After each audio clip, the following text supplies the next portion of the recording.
un père était là pour pourvoir le pain à ses fils, pour donner de quoi vivre à ses enfants. Le père qui donnait le pain physique devrait aussi donner le pain spirituel qui était la parole de Dieu, qui était symbolique, qui était placé sur la table.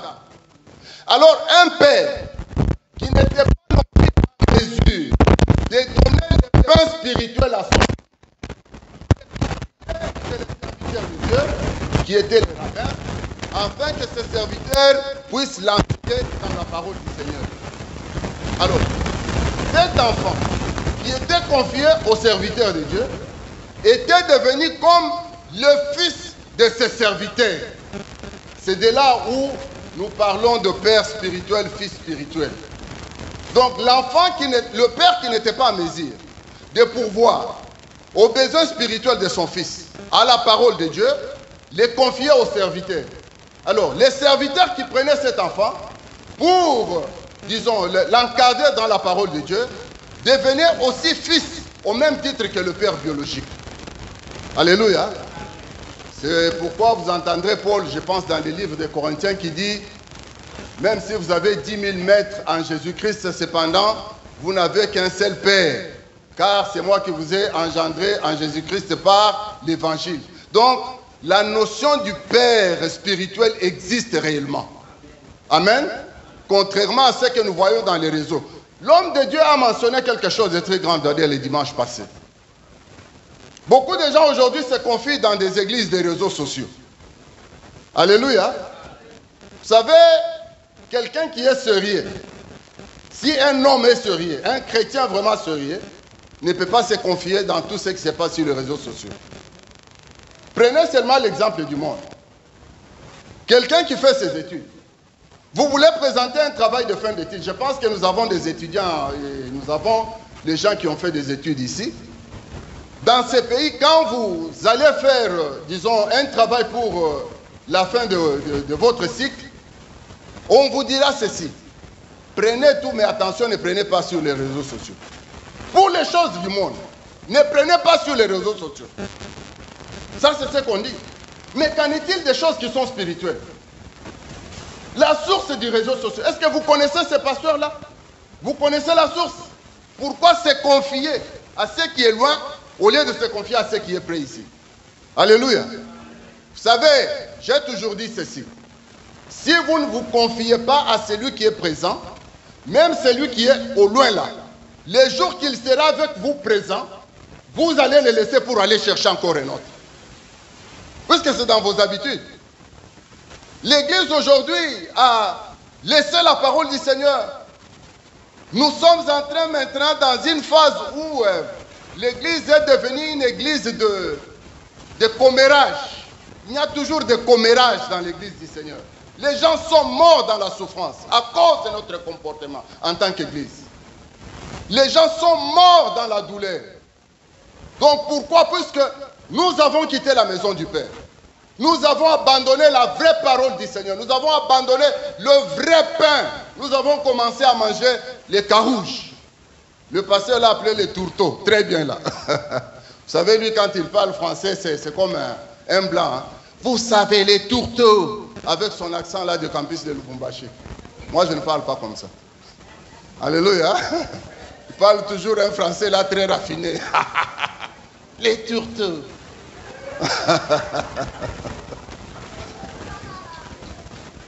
Amen. Voilà ce que nous mangeons aujourd'hui. C'est ce qui fait que, par manque de la bonne parole, les gens se sont attachés au commérage dans l'église. Il y a des gens qui sont morts dans la souffrance. Pendant que ces gens souffrent, nous on est là toujours en train de raconter. Vous avez entendu, vous avez ce qu'il a fait. On enfonce toujours la personne. Job dit ceci. Celui qui est dans la souffrance, écoutez très bien ce que Job dit. Celui qui est dans la souffrance a droit du pardon de son ami quand bien même celui-ci a abandonné la crainte de l'Éternel. Quand bien même celui-ci abandonnerait la crainte de l'Éternel. Même s'il a abandonné la crainte de l'Éternel, mais il a droit à la compassion de son ami. Alléluia. Voilà l'image de l'église, ce que nous devons être. Voilà à quoi nous sommes appelés d'être. Être auprès de ceux qui souffrent. Être auprès de ceux qui sont dans des problèmes. Encourager ses frères. Il y a des moments où nous ne devons pas regarder qu'est-ce qui se passe, mais la première des choses, sauver d'abord les frères. Amen. Le contraire aujourd'hui dans l'église. C'est le contraire de l'église aujourd'hui. C'est pourquoi nous avons dit que nous devons rentrer aux fondamentaux. Alléluia. Dieu, sans tenir compte du temps de l'ignorance, il annonce à tous les hommes en tout lieu qu'ils aient à se repentir. Donc, les gens qui doivent, un groupe de gens qui doivent dire trop c'est trop, nous devons retourner à la source. Nous devons retourner à l'église primitive. Nous devons retourner aux fondamentaux. Alléluia. Trop c'est trop, nous ne pouvons pas vivre dans cette situation. Puisque nous avons dit que la repentance était un changement de mentalité, un changement de position. C'est tenir quelque part, regarder ce qu'a été nos rois, ce qu'a été notre manière de vivre, dire maintenant que nous allons mettre fin pour retourner à la parole d'origine. Alléluia. Alors nous avons besoin de ces gens-là. Nous avons besoin de frères. Nous avons besoin de sœurs qui ne se mêlent pas dans n'importe quoi. Alléluia. Vous savez, la Bible dit ceci. Au moment où Moïse montait à la montagne pour aller rencontrer le Seigneur, quand il retournait, les enfants d'Israël n'étaient même pas en mesure de regarder sa face car il reflétait la gloire du Seigneur. Alléluia. Donc, en étant en présence du Seigneur, en rentrant, les enfants d'Israël ne pouvaient même pas contempler sa face puisqu'il rayonnait la gloire du Seigneur. Mais je me demande aujourd'hui, les gens qui prient, les gens qui sont dans la parole, mais deux fois, nous ne les voyons pas rayonner de cette splendeur. Puisque quelqu'un qui prie, quelqu'un qui est dans la parole, c'est quelqu'un qui est changé, transformé. Quelqu'un qui vit différemment des autres. Réponds-toi la question. Qu'est-ce que tu fais différemment des autres dans l'église? En tant que l'église du Seigneur. Parle-t-il différemment de ceux qui sont dehors? Fais-tu des choses différemment de ceux qui sont dehors? Amen. C'est ça ce que nous avons dit. Entre le pain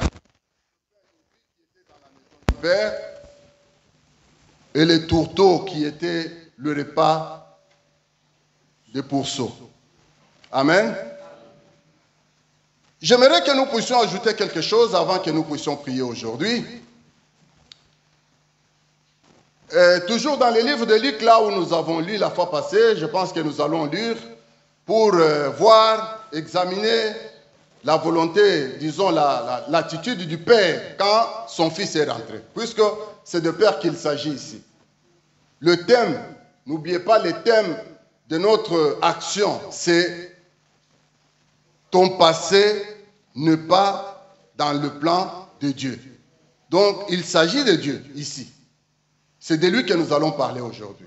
Alors, j'aimerais que quelqu'un puisse m'aider à faire la lecture dans les livres de Luc. Luc 15, que nous avons lu la fois passée. Nous allons lire 20 à 24. Je pense que nous allons faire cette petite lecture pour que nous puissions nous remettre à page. Et de là, nous allons aller dans les livres de Genèse. Nous allons lire Genèse chapitre 3. 21 à 24 pour que nous puissions ajouter parler du Père pour clôturer.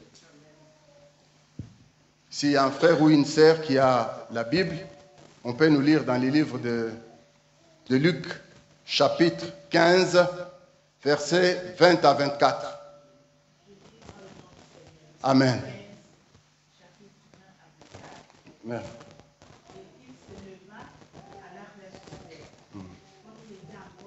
Mm-hmm.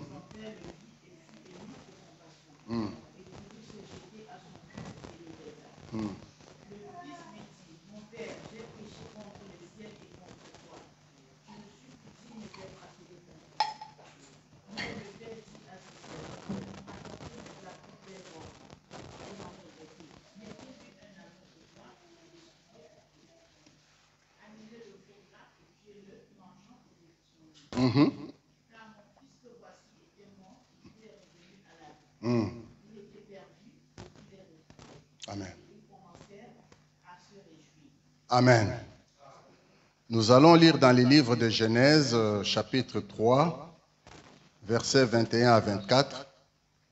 Quelqu'un qui a vu peut nous lire Genèse, chapitre 3, 21 à 24. Amen. Mm-hmm.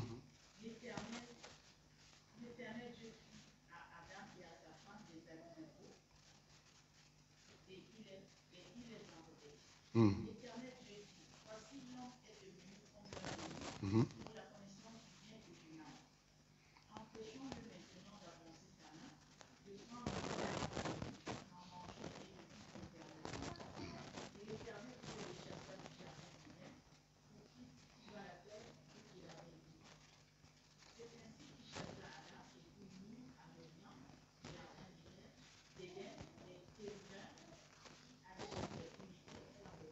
Merci. Merci. Merci. Amen. Amen. Bien. Aujourd'hui, nous allons ajouter un autre élément. Il s'agit du comportement du Père. Le Fils s'est dit en lui-même que je ne peux plus continuer dans cette situation. Je vais retourner vers mon Père. Je lui dirai que je péchais contre toi et contre les ciels. Je ne suis même pas digne d'être appelé ton fils. Traite-moi comme l'un de tes serviteurs. La Bible nous dit que le fils est rentré. Le père l'ayant vu de loin. Le père n'a pas attendu que le fils vienne dans la maison. L'ayant vu de loin, le père est sorti dans la précipitation. Il a couru vers son fils. Il a embrassé. Et pendant que le fils parlait, si vous remarquez très bien, le fils n'avait pas encore fini de parler, que le père a commencé à dire ce qu'il fallait faire pour le fils. Alléluia. Le fils n'avait même pas terminé. Donc cela veut dire que le père ne voulait même pas entendre. Ce qui était important pour le père, c'était la présence de son fils. Contrairement à ce que les hommes font.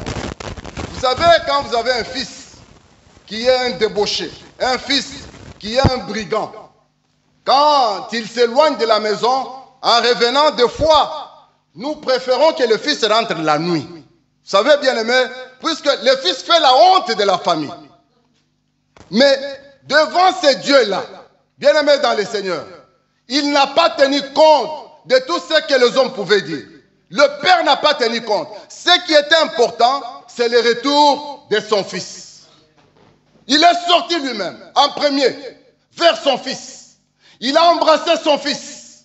Cela veut dire, bien aimé dans le Seigneur, que si vous voyez dans une maison un enfant qui, ses faiblesses sont toujours exposées, posez-vous toujours la question de savoir si cet enfant-là est vraiment le fils biologique de cette maison-là. Alléluia. Puisque vous voyez, il y a des familles, quand nous avons des enfants, des fois vous pouvez voir toujours les faiblesses d'un enfant qui est toujours exposé. Mais quand vous remarquez très bien dans cette famille-là, vous trouverez que cet enfant-là n'est pas vraiment le fils biologique de cette famille-là. Puisque quand c'est un enfant de la famille, la plupart du temps, nous conservons toujours ses faiblesses. Nous voulons toujours cacher ses faiblesses, couvrir ses faiblesses. Mais quand cela est exposé, cela explique une chose, clairement, que cet enfant-là n'est pas un enfant biologique de la famille. Alléluia. Mais Dieu fait le contraire de ce que les hommes font. Au lieu de recevoir l'enfant pendant la nuit, Dieu le reçoit pendant la journée. Et dans la précipitation, le père, il va dans la précipitation même pour aller accueillir son fils. Le fils qui n'avait même pas terminé de parler, il invite ses serviteurs à amener la robe pour cet enfant.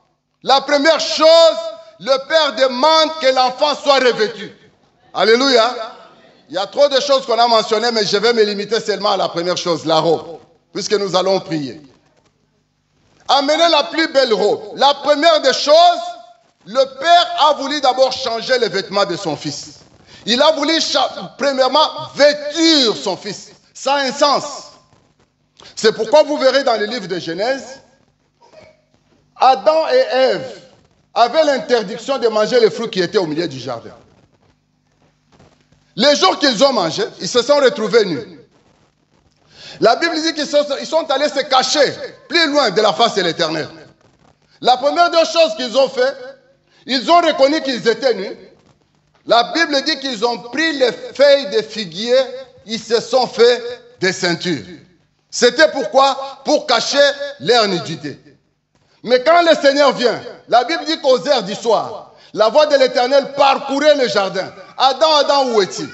Quand le Seigneur vient, dans la lecture que nous avons faite, le Seigneur fait autre chose. Alléluia. Le Seigneur prend un animal. Il tue cet animal-là. Jusque-là, nous ne connaissons pas, disons, de quel animal s'agit-il. Mais ce que nous voyons, c'est ce que la Bible dit que l'Éternel fit des vêtements à Adam et à Ève de peau d'un animal. Alléluia. Mais quel était cet animal? La Bible ne nous le dit pas. Seulement nous voyons les caractéristiques de cet animal. Alléluia. Adam et Ève avaient péché. Ils étaient là, cible de la mort. Puisque la Bible avait dit que le jour que vous allez en manger, vous mourrez. Donc, ils méritaient la mort. Mais voilà que le Seigneur, quand lui vient, quand le Père vient, quand Dieu vient, premièrement, il prend l'animal, il tue cet animal-là. La mort que Adam et sa femme méritaient, c'est l'animal qui a accepté la mort. Ça, c'est la première des choses. La deuxième des choses, l'animal accepte de faire couler son sang pour les fautes d'Adam et d'Ève. Avant qu'Adam et Ève puissent avoir ses vêtements. Les vêtements, c'est un élément très important. Voilà pourquoi quand le Fils revient, le Père dit la première des choses, amenez d'abord la robe pour le revêtir. Alors, regardez l'animal. L'animal accepte la mort à la place d'Adam et Ève. La deuxième chose, l'animal accepte de faire couler son sang pour le péché. Voilà les caractéristiques de cet animal. Alléluia. Mais quel est cet animal? Quel est cet animal? Et l'animal, en plus, accepte d'être déshabillé pour que l'homme soit revêtu. Or, la peau d'un animal, c'est son vêtement. Mais il accepte qu'il soit dépouillé de ces vêtements-là pour que Adam et Ève soient revêtus. Alléluia. Bien-aimés dans le Seigneur, quel est ce Dieu-là? Quel est ce Père-là? À chaque fois que l'enfant revient, à chaque fois qu'il revient, la première des choses, c'est toujours les vêtements. Quel est ce Dieu-là? Quel est cet amour? Amen. Alors, nous avons vu les caractéristiques de cet animal. L'animal a accepté la mort. L'animal a versé son sang. L'animal a accepté de se faire dépouiller de ses vêtements, afin que l'homme soit revêtu. Mais maintenant, regardez, l'animal n'a pas été cité. Il n'y a que Jean qui vient nous démontrer cet animal. Quand Jean voit Jésus passer, il dit, voici l'agneau de Dieu. C'est cet animal-là. Alléluia. C'est Jésus qui a accepté la mort à cause de nous. Vous savez, la nudité de l'homme, c'est la honte de l'homme. C'est Jésus-là que nous te prêchons aujourd'hui. C'est celui qui couvre ta honte. La première des choses, quand tu reviens vers le Seigneur, quand tu invoques ce Dieu-là, la première des choses, Jésus efface ta honte. Les gens qui se moquaient de toi, ils n'auront plus encore le temps de se moquer de toi. La honte qui était dans ta famille, la maladie qui t'a tourmenté telle qu'on nous a prêché la fois passée, peut-être que les gens te caractérisent toujours par la maladie, les gens te caractérisent par une situation quelconque. Et cette situation a fait que tu es honteux. Des fois, tu ne peux pas sortir même devant les hommes. Mais quand tu viens à Jésus, il est l'agneau de Dieu qui ôte les péchés du monde. Jésus te couvre. Vous savez, quand nous allons dans la maison du Père, dans la maison du Père, il y a le pardon. Dans la maison du Père, il y a la joie. C'est ce qui a fait que quand le Fils est rentré, la première des choses, amenez d'abord la robe, afin que la honte de cet enfant soit d'abord couverte. C'est ça l'amour du Père. C'est ça ce que le Père fait. Nous sommes ici. La Bible, disons, le thème de notre séminaire, c'est que ton passé n'est pas dans les plans de Dieu. Alors, Dieu ne regarde pas ton passé. Une fois quand tu reviens dans sa maison, Dieu ne regarde pas ton passé. L'amour de Dieu efface d'abord tes péchés. L'amour de Dieu te donne un pardon, donc disons, un pardon inconditionnel. Vous savez, les gens de ce monde, des fois, pour nous pardonner, ils exigent des choses. Mais quand nous venons vers Jésus, quand nous venons vers ce Dieu-là, l'amour de Dieu n'a pas de limite, l'amour de Dieu n'a pas de frontières. Alléluia. C'est ce qui fait que l'enfant, quand il est revenu, la première des choses, le Père devrait d'abord le revêtir. Et ce Dieu-là n'a pas eu honte de son Fils non plus. C'est pour la première fois quand nous lisons la Bible, pour voir que Dieu s'est précipité dans le sens positif. Le Père s'est précipité. Donc ici, Jésus veut nous présenter Dieu comme étant un Père qui n'a pas honte de nous. Un Père qui ne nous reçoit pas la nuit. Un Père qui vient pendant la journée. Cela veut dire que Dieu aime les pécheurs, mais c'est ce qu'il est, c'est le péché. C'est ce que nous devons être. C'est ce que nous devons être. Nous devons avoir l'amour des pécheurs. Nous devons avoir la compassion des pécheurs. Puisque quand le Père a vu, la première chose c'était la compassion. Il a imaginé la vie que son fils a passée là où il était parti. Vous savez, nous sommes parents ici, vous avez un enfant, quand l'enfant n'est pas dans la maison, vous n'êtes pas tranquille. Vous vous demandez. Mais quand l'enfant revient en bonne santé, c'est ce que le Père a dit. Mon fils que voici était mort, puisque son frère était revenu. Nous avons vu l'attitude de son frère. Le frère, quand il revient du champ, la première des choses, c'est quoi? Il appelle les serviteurs pour se renseigner. Mais les chants et les danses, là, qu'est-ce qui se passe là-bas? On lui dit que ton frère est rentré. Il refuse d'entrer dans la maison. Et cette attitude-là, nous avons parlé de cela la fois passée. C'est ça l'attitude même de l'Église aujourd'hui. C'est ça l'attitude de l'Église. Quelqu'un qui revient, tout le monde le regarde. Tu ne l'as pas vu, il est revenu aujourd'hui à l'Église. Ah, vraiment, il est revenu. Tu l'avais vu aussi, hein? Tu l'avais... Ah, mon frère. Mais c'est ton frère, non?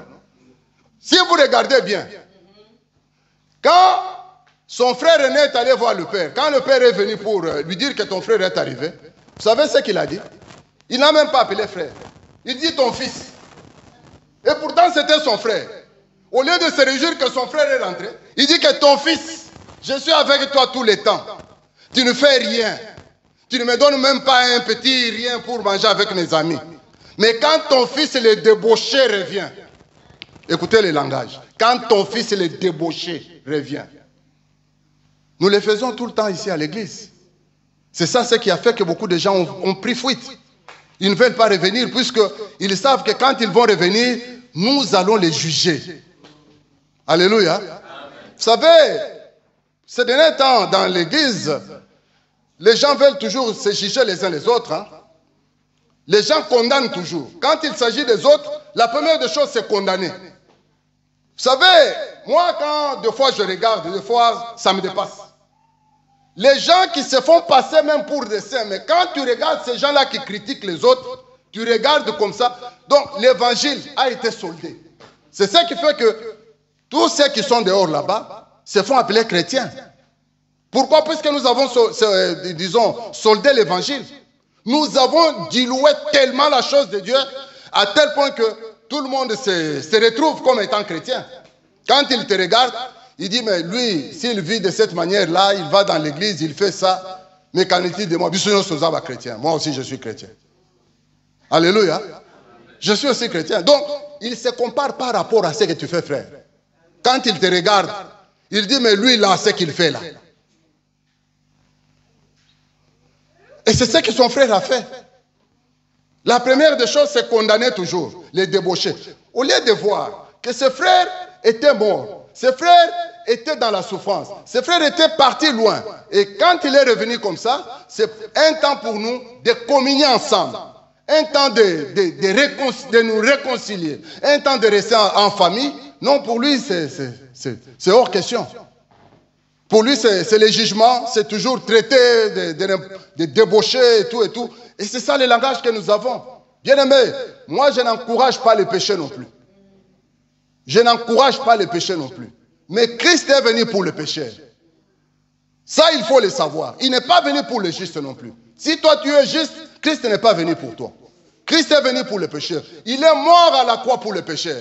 Il a été dépouillé de ses vêtements pour ces pécheurs-là. Il a fait couler son sang pour ces pécheurs-là. Afin que ces pécheurs-là puissent avoir la vie et la vie éternelle. Nous venons ici pour la vie éternelle. L'action Pâques, c'est pour la vie éternelle. Nous prions. Et cette prière nous amène à changer. Cette prière nous amène à passer dans l'action. Alléluia. La première chose, c'est de la prière. Et comment est-ce que nous allons prier si nous ne connaissons pas la parole de Dieu? Nous devons prier selon la parole. Nous devons connaître la parole et la parole doit être notre nourriture quotidienne. La Bible dit que l'homme ne vit pas de pain seulement, mais de toute parole qui sort de la bouche de Dieu. Amen. Quand nous sommes dans la parole, quand nous méditons et que nous voulons vivre selon la parole, nous allons entrer dans la prière. Nous allons commencer à prier. Et cette prière-là aura une efficacité. Puisque nous prions selon la volonté du Seigneur. Et la volonté du Seigneur est connue dans sa parole. Que nous devons retourner aux fondamentaux, mes chers frères et sœurs. L'Église doit retourner aux fondamentaux. L'Église telle que nous sommes aujourd'hui là, nous devons retourner, voir ce qu'a été l'Église primitive. Ce qu'a été l'Église de la première ère. Si nous vivons, nous rentrons dans cette Église, c'est alors que nous serons appelés les vrais chrétiens. Ce n'est pas les chrétiens que nous sommes aujourd'hui. Dis-loué. Qu'est-ce qui sort dans nos bouches quand nous parlons? Qu'est-ce qui fait le plaisir de notre causerie? Les gens qui ne peuvent pas même prier pendant même 30 minutes. Mais quand il s'agit de quelqu'un d'autre, aïe, aïe, aïe. Là, les batteries terminent dans les téléphones. Il appelle à Cork, il appelle à Gauloué, il appelle... Vous avez entendu, il prend des temps et des temps. Mais quand il va dans la prière, mais pas même 20 minutes, oh le Seigneur Jésus, Amen, il va dormir. Quel chrétien? Vous savez que cela fera votre force? Non, jamais. La Bible dit que la prière des justes a une très grande efficacité. La prière du juste. Quelqu'un qui contrôle la façon de parler. Quelqu'un qui contrôle la façon même de regarder les autres. Quelqu'un qui se contrôle lui-même. J'ai toujours dit que dans les combats spirituels, le premier ennemi à combattre, c'est d'abord son propre corps. Ça, c'est le premier ennemi à combattre. Son propre corps. Quand nous allons maîtriser ce corps, quand nous allons maîtriser la bouche, ce qui sort en nous, ce que nous faisons des autres, ce que nous parlons des autres, quand nous allons maîtriser cela, c'est alors que nous allons dire que nous sommes chrétiens. Si on n'a pas encore maîtrisé cela, frère, on n'est pas encore chrétien. Tu parles comme tout le monde. Moi, je ne peux pas parler comme tout le monde. Hein?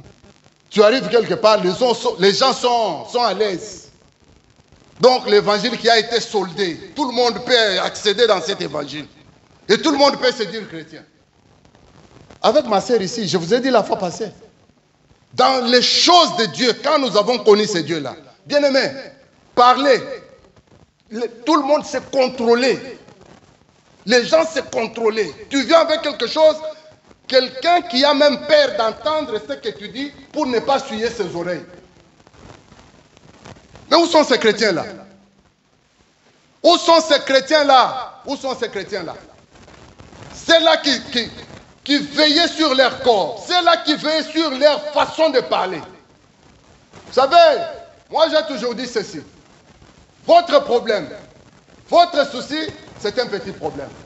Vous êtes responsable de cela. Puisque la Bible dit, cherchez premièrement le royaume de Dieu et la justice de Dieu. Et le reste, donnez. Ce n'est pas à vous de chercher. Le reste vous sera donné. Mais qu'est-ce que vous faites? Vous commencez à demander d'abord ces choses-là, avant que vous puissiez chercher le royaume et la justice de Dieu. Nous avons le devoir de chercher la justice. Nous avons le devoir de chercher le royaume. Frères et sœurs, si nous venons ici, c'est pour la vie éternelle, je le répète. C'est pour la vie éternelle. Nous ne venons pas pour ces choses qui sont périssables. La première chose, mettez-vous en tête, que la Bible dit, que servirait-il à un homme de gagner le monde s'il perdait son âme? À quoi ça va vous servir? Les petites histoires de ce monde, les voitures, les choses qui sont périssables. Où est-ce que vous irez avec cela? Mais ses frères avaient déjà confessé vers son père. Hein. Il avait dit à son père ce qu'il avait fait. Il avait déjà arrangé avec son frère. C'est lui que l'autre là a traité comme des débauchés là. Il avait déjà arrangé avec son père. Et quand lui vient en retard, donc cela veut dire que les chrétiens, tout ce que nous disons là, c'est toujours en retard. Alléluia. Vous me critiquez en retard. Vous m'insultez en retard. Tout ce que vous dites de moi en retard. Moi, j'ai déjà parlé avec mon père. J'ai déjà arrangé avec ce Dieu. Alléluia. C'est ça ce que nous voulons de l'Église.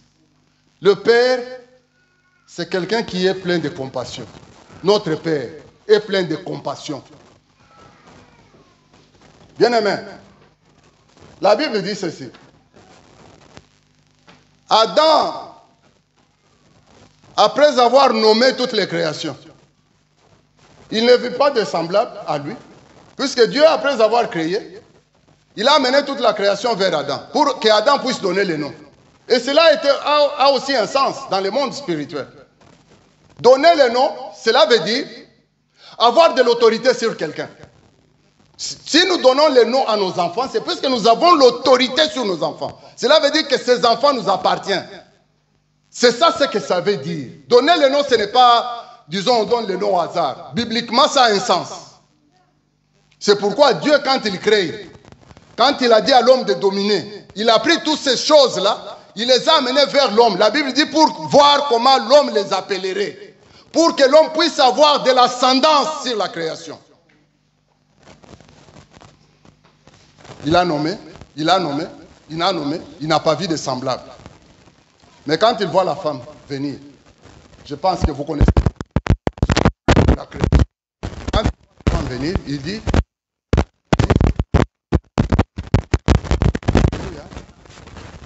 l'Église du Seigneur, en tant que l'épouse, nous devons être en mesure. Quand Christ nous voit, si Christ est la compassion, il dit, voici la compassion de ma compassion. Si Christ est esprit, il dit, voici l'esprit de mon esprit. Si Christ est la parole, quand il nous voit, il dit, voici la parole de ma parole. Puisque l'Église, qui est l'épouse, nous sommes la moitié du Seigneur. Il faut que le Seigneur voie en nous une partie de sa vie, en nous. Alléluia. L'Église doit être la parole. L'Esprit. L'Église doit être l'esprit aussi du Christ. C'est alors qu'il dira, voici cette fois-ci, l'esprit de mon esprit, la parole de ma parole. Compassion de ma compassion. Amen. Amen. Est-ce que nous sommes cette église-là? Quand Christ regarde, il dit, voici la parole de ma parole, voici la compassion de ma compassion. Nous devons avoir la compassion des âmes comme notre Père. Dans la maison du Père, c'est dans la maison de la compassion. Dans la maison du Père, c'est dans la maison du pardon. Le Père ne tient pas compte de toutes nos fautes. Car notre passé ne dépend pas disons, n'est pas dans le plan de Dieu. Il dit ceci, voici les projets que j'ai formés sur vous. Les projets de paix et non les projets de malheur, pour vous assurer un avenir meilleur. Alléluia. Pour vous assurer un avenir meilleur tout court. Pas un passé non plus. Le passé n'est pas dans le plan du Seigneur. Aussitôt que je me remets entre les mains de ce Dieu-là, aussitôt que je me répands, directement Dieu commence à regarder mon avenir. Dès à présent, il regarde devant. Ce qui est derrière, c'est passé. C'est passé, c'est fini. Dites tout ce que vous pouvez dire. Mais ça, ce n'est pas dans le plan de Dieu pour moi. Amen. Alléluia. Amen. Dieu me fait m'assurer un avenir meilleur. Si j'étais malade, quand Dieu me regarde, il dit, voilà, cet homme, il est là pour la guérison et pour la gloire de mon nom. Alléluia. Amen. Puisque quand toi tu es guéri, ce n'est pas la gloire de David non plus. C'est la gloire du Seigneur. Et quand il te regarde, quand tu te réponds là, quand tu reviens, il dit, voici encore quelqu'un qui est revenu pour la gloire de mon nom. Ce monsieur qui était appelé malade, demain on va l'appeler un homme de santé. Quelqu'un qui a été appelé débauché. Demain, c'est celui qu'on va appeler évangéliste. Alléluia. Vous connaissez une débauchée dans la parole du Seigneur, la femme samaritaine. Cette femme-là, au puits là, il croyait qu'il était devant un client. Mais ce client-là, c'était un client de marque, qui n'était pas comme tous les clients. Un client qui a changé sa vie. Alléluia. Il lui dit que le mari que tu as là n'est même pas ton mari. Si vous comptez, il lui dit, même celui que tu as présent, il en avait 6. Il en avait combien? 6. Mais Jésus lui dit, même celui que tu as là, il n'est pas ton mari non plus. Alléluia. Mais quand il a rencontré cet homme-là, quand il a rencontré Christ, qui était le 7e homme de sa vie, il était comblé. Alléluia. C'est ce qui a fait que de la prostitution, cette femme-là est partie pour... Venez voir un homme. Venez voir un homme. Alléluia. Vous savez, quand vous êtes sauvé par le Seigneur, quand vous êtes transformé par le Seigneur, les mots ne vous manquent pas dans la bouche. Les mots ne vous manquent pas. Vous n'allez pas dire, mais qu'est-ce que je vais dire? Qu'est-ce que je vais prêcher? Vous avez les témoignages. Et cette femme est partie, qui a été appelée débauchée. Les disciples même, quand ils sont revenus au puits là, quand ils ont regardé, ils ont commencé à murmurer, ils disent, mais qu'est-ce qu'il est en train de parler avec cette femme qui est débauchée? Ça c'est la nature des hommes, de condamner toujours, de voir toujours ce qui est mal. Mais Dieu, quand il te regarde, il voit toujours ce qui est bien en toi. C'est le contraire des hommes. Hein? Alléluia. Ton passé n'est pas dans le plan de Dieu, mon frère. Ma soeur, ton passé n'est pas dans le plan de Dieu. Dieu est là pour t'assurer un avenir meilleur.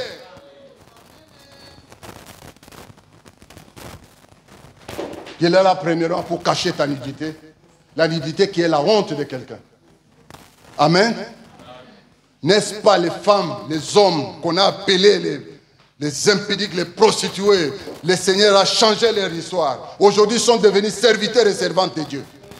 Ils se mettent pour proclamer la grandeur de ces dieux-là. Les gens que les hommes ont condamnés. Puisque les hommes ont toujours l'habitude de condamner. Tel que tu es là, peut-être on t'a déjà condamné. Rabbi ne change pas. Mais où est-ce que vous avez trouvé ça? Alléluia. Tu appelles ta sœur, Rabbi ne change pas. Où est-ce que tu as trouvé ça? Donc tu l'as déjà condamné. Pour toi, donc non, c'est pas possible. Quelle église nous sommes? Quelle est cette église nous sommes? Nous regardons toujours les autres au péjoratif. Au lieu d'avoir la vision de Dieu, nous regardons toujours au péjoratif les autres. Vous savez, quand deux fois je regarde les réseaux sociaux, rarement, moi, je regarde rarement. Je ne vous dis pas de le faire, mais ça c'est moi, je me suis donné une discipline. Je vais aux réseaux sociaux rarement. Et quand je vais là-bas, peut-être ce que je regarde, c'est le YouTube. Je le dis, c'est devant la chair. Mais des fois, quand je vois les choses qui se passent sur même le YouTube là, non, mais je me demande, je dis, mais il s'agit de quelle église? Amen. Je ne sais pas, vous avez vu, même les pasteurs, un pasteur qui a un cantique qui étonne. Vous avez vu ces choses sur la télé, n'est-ce pas? Non, mais il faut se demander. Mais ça dépasse. Est-ce que c'est comme ça qu'on peut gagner une âme? Désolé, ce pasteur-là danse très bien. Il a de très belles couleurs de vêtements. Mais ce n'est pas de cette façon-là qu'il faut gagner les âmes. Dieu est mort, et Jésus est mort pour les voleurs-là. Il est mort pour que les voleurs-là ne soient pas stigmatisés. Nous devons avoir la compassion de ces voleurs-là. Pas chanter. C'est quoi ça? Je suis désolé. Si ça va passer sur les médias, pasteur, je suis désolé. Ce n'est pas de cette manière-là qu'il faut gagner les âmes. Il faut changer. L'église doit changer. L'église doit changer. Vous savez, frère, tel que nous sommes nés là, nous avons ce qu'on appelle la résistance et le self-défense. Même un enfant ici, si vous voulez faire quelque chose, il se défend. Même un enfant. Ça, c'est inné, c'est à nous. Mais quand tu viens pour me dire d'abord que je suis Mouyibi, non, c'est fini, tu m'as raté, tu m'as loupé. Je veux me défendre. Tu ne vas plus me gagner. Non, tu ne vas plus me gagner. Quand tu viens directement pour me dire que yo Mouyibi, tu commences à fabriquer même des chansons. D'ailleurs, je lui dis que ici dans cette église, je vis l'ancien Placide, il a dansé très bien plus que la danse là, qu'il danse de jeter les pieds là. Ah, le jour que nous irons à qui nous irons avec lui, à Bandal, nous irons danser. Je t'ai vu danser très bien là plus que lui. Nous irons chez lui pour aller danser. Alléluia. Hein? Ah, non! Abangi Sayote. Tu danses très bien plus que lui. Nous allons les lancer les défis. Dans la parole, une bonne parole. Et la danse là que je t'ai vu danser là. Nous irons avec ça. Peut-être il va te dépasser par des couleurs de vêtements.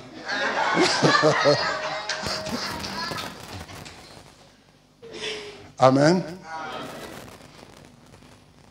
C'est ça l'attitude du Père. Le Père nous aime. C'est un Père qui est plein de compassion pour nous. Dieu ne regarde pas ce que je fais hier. Ce qui importe à Dieu, c'est ma repentance. Changement de comportement. La bonne résolution que j'ai prise. C'est ça ce qui nous fait entrer dans Pâques. Prier, agir et changer. Nous ne sommes pas venus ici pour passer le temps non plus. Nous venons ici, nous prions, n'est-ce pas? Et nous prions pourquoi? Nous devons agir. Nous n'allons pas rester comme ça amnésiques. Non. Nous devons agir pour dire que trop c'est trop. Nous devons changer les choses. Nous devons être une église exemplaire. Ah, nous devons agir. Nous devons agir. Et les changements doivent commencer par moi-même d'abord. Je ne dois pas regarder les autres. Si tu regardes les autres, les changements ne viendront plus. Commence d'abord par toi-même. Change d'abord toi-même. Si toi-même tu es changé, c'est alors que tu pourras changer les autres. Mais aussi longtemps que tu regardes toujours les autres, sache très bien que les changements ne viendront pas. Amen. Ce que le Seigneur nous a donné, nous vous les avons transmis. Nous sommes ici, j'insiste, c'est pour la vie éternelle. Ce n'est pas pour les choses périssables. Et la parole que nous vous prêchons, c'est pour la vie éternelle. La Bible dit qu'aux heures du soir, la parole de Dieu circulait dans les jardins. Adam, Adam, où es-tu? Aux heures du soir. Je pense que le pasteur a parlé de fils d'Issachar le dimanche passé, qui avait la connaissance des temps, je crois. Et tu dois savoir quel est ce temps que nous sommes en train de traverser. L'église ne doit pas être dans la distraction. Quel est le temps que nous sommes en train de traverser? Si nous sommes au temps du soir, ce message que nous te prêchons, ce message que nous t'avons prêché pendant ces 3 jours, c'est la parole, c'est la voix de l'Éternel qui crie au temps du soir. Qui t'appelle au lieu d'Adam, place ton nom là-bas, dis, Gabi, Gabi, où es-tu? Place ton nom, toi-même. Le Seigneur te demande, où es-tu? Qu'est-ce que tu fais? Qu'est-ce que tu dis? En tant qu'Église, ton passé n'est pas dans les plans de Dieu. Alléluia. Dieu n'a pas besoin de ton passé non plus. Dieu regarde maintenant. Et Dieu regarde ton avenir. Il veut marcher, cheminer avec toi. Amen. Si tu as été condamné par les gens de ce monde, ce matin, je suis venu pour te dire que cette condamnation est nulle et sans effet, au nom de Jésus. Si les gens de ce monde t'ont donné le nom, mais moi ce matin, je te dis que quand Jésus te regarde, il t'appelle saint.